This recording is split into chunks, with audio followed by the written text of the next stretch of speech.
Good morning, morning! Another day, another vlog! Ito na ngayong araw na papalitan yung door sa harap namin. Nagsimula na nga ang daddy na magsinsil ng simento para konti na lang yung gagawin ni Papa. Pero it's a prank pala. Proud pa siyang ibalita na nakapagsinsil na nga siya. Pero pagdating ng Papa, hinanap mo yung ginawa ni daddy asan daw yung sininsil niya. Ang ina-expect kasi ni Papa, natanggal na niya yung buong pinto.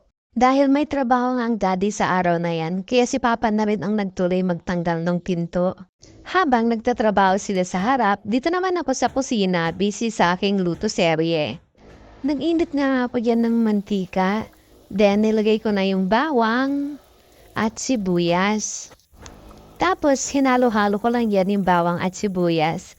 Pagkatapos, nilagay ko na rin yung nahimay na karne ng manok para magisa. Hinalo-halo ko lang ng konti tapos nilagay ko na rin yung oyster sauce, pampalasa. Siyempre, halo-haluin natin ulit para kumalat yung oyster sauce na nilagay natin. Then, ilagay na rin natin yung paminta.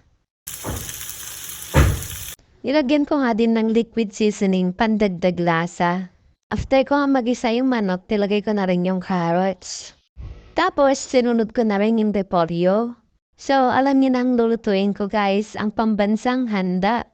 Pahaba ng buhay na pansit. Nagpakulong ala ako ng brown sugar dito. Kiris, parang brown sugar kasi.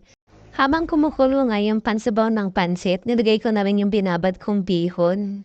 Hindi ko alam kung tama yung way ng pagluto ko ng pansit, tinulaan ko lang talaga. Napapanood ko lang dati si nanay kung paano siya magluto ng pansit pero never ko talagang trinay. Kaya ngayon ko nga lang trinay magluto ng pansit kasi minsan hindi ko matansya, minsan ang arat-arat ang naluluto ko. Nilagay ko na nga rin dyan yung kanton. Ito talaga yung paborito ko sa pansit, yung may kanton. Medyo nahirapan nga ako sa paghalo yan kasi medyo bulky yung kanton. Nang naluto na nga yung bihon at kanton, naglawin na rin ako ng konting gulay. Ayan, luto na. Kain na po tayo. At balik na nga tayo dito. Nagtatanggal na nga si daddy dyan ng tornilyo para matanggal na ng buo yung pintuan.